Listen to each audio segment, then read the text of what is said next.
Hello दोस्तों। एक बार फिर से हमारे यूट्यूब चैनल पर आप सबका बहुत बहुत स्वागत है। तो भाई सबसे पहले मैं आपसे थोड़ी देर के लिए बात करना चाहती हूँ। सुनिएगा पूरी बात। कोई प्रमोशन नहीं किसी चीज का या किसी चीज के बारे में नेगेटिव एनर्जी नहीं है। ये कोई भी मतलब मैं नेगेटिव नहीं बोल रही किसी के बारे में। बस ऐसे जनरल बात है कि आप अगर ये सोच रहे हो ना कि जस्ट मैं शॉर्ट वीडियो देख के नेगेटिव पॉजिटिव वर्ड देख के 5 मिनट में पेपर कैसे पास हो सकता है, हफ्ते में कैसे तैयारी करें, लास्ट मिनट स्ट्रेटेजी क्या होगी, ये सब चीजें तभी सक्सेसफुल होंगी जब आपने कंसेप्ट अच्छे से पढ़ लिया होगा। अदरवाइज नहीं।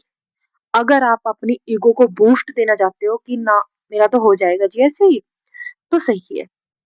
अगर आप अपना दिल बहलाने के लिए ये बोल रहे हो कि मैंने जो सारी वीडियो देखी थी, अच्छे से तैयारी की थी, हर एक वीडियो देखी थी, तो वो आप अपने आप को सिर्फ तसल्ली दे रहे हो।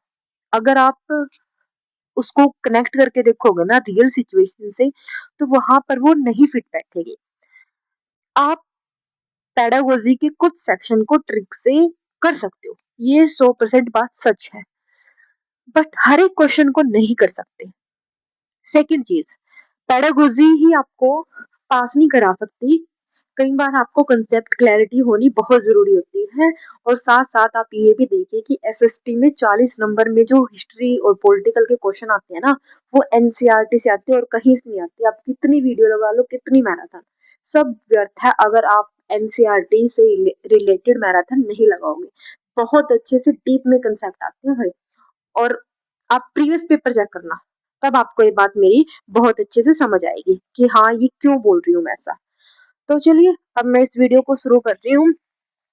जो मैंने लास्ट वीडियो में भी बताया हिस्ट्री की, कि हमने किसी भी चीज को मेमोराइज नहीं करना, रटना नहीं है किसी चीज को, ये नेगेटिव है। हमने पॉजिटिव तरीके से बच्चे को, हेल्दी तरीके से बच्चे को हर कंसेप्ट समझा के चलना है।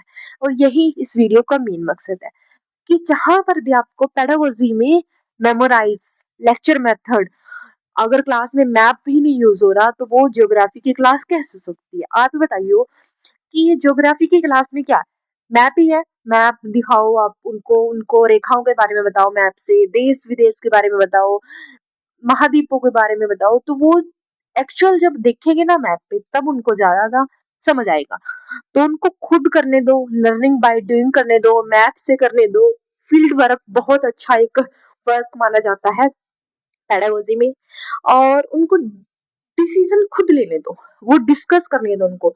उनकी हमने सोच इंप्रूवमेंट करनी है, ना कि उनकी मेमोरी पावर की हमारी पेडागोजी कहती है। और यही हमारे सीटेट की डिमांड है कि एक क्लास है कि टीचर आए क्लास में, उसने बताया कि इतने इतने महाद्वीप है, ये महाद्वीप बड़ा है, ये महाद्वीप छोटा है, वो ऐसे बता के चला गया।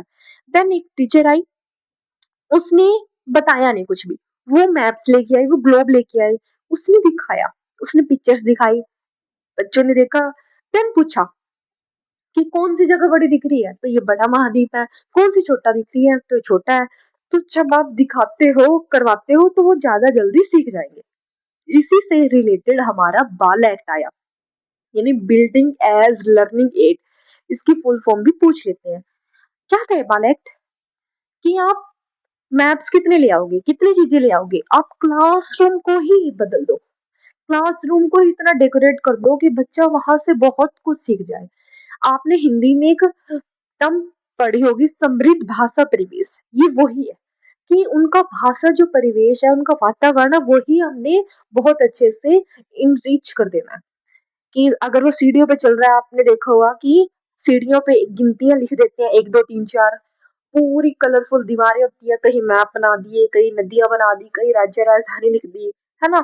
कोई भी जो चीज आपको नॉलेज दे रही है वो बाल एक्ट के अंदर आ जाती है क्लासरूम में। जैसा कि आपको पिक्चर में दिख रहा होगा कि बाल एक्ट में हमने क्लासरूम को ही बदल दिया। लेकिन यहाँ पर भी क्या करना है, हमने सिर्फ उनको याद नहीं करवाना, हमने उनको प्लेवे मेथड से समझाना है।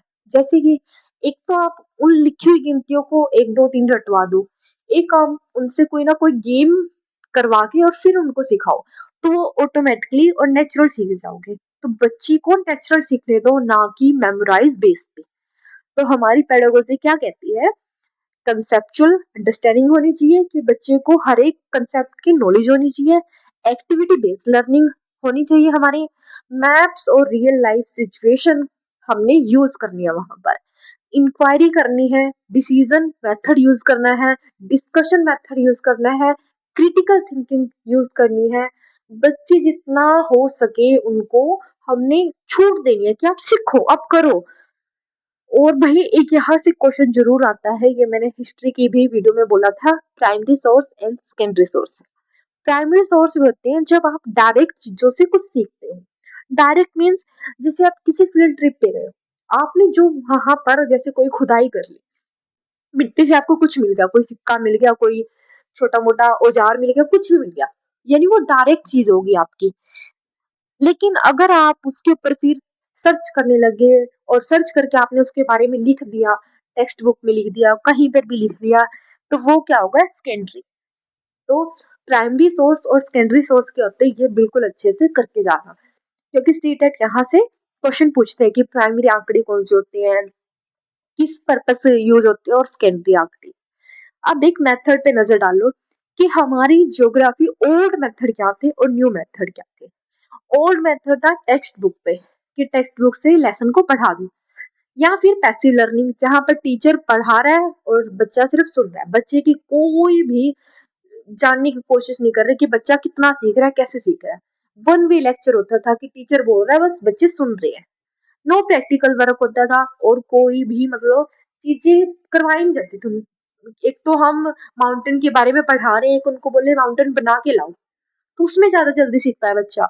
लेकिन आज की जनरेशन में पेडागोजी क्या मांगती है कि जितनी हो क्लास में एक्टिविटी करवाओ बच्चे से, उनको मैप दो करने को, मॉडल्स दो, आउटडोर एक्टिविटी करवाओ।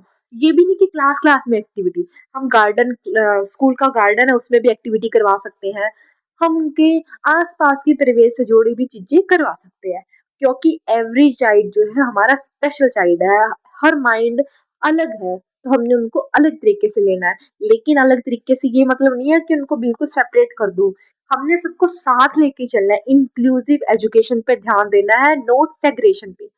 चाहे बच्चा कैसा भी हो, विकलांग हो, ब्लाइंड हो, डम हो, कैसा भी हो, हमने सबको अच्छे से ट्रीट करना है, सबको वेलकम करना है। यही हमारी पेडागोजी कहती है कि हमने किसी भी बच्चे को सेपरेट नहीं करना है, सबको साथ लेके चलना है, ताकि उनमें हीन भावना ना आए, वो अपने आप को ये ना सोचे कि मैं किसी से कम हूँ, तभी मुझे ऐसा ट्रीटमेंट मिल रहा है।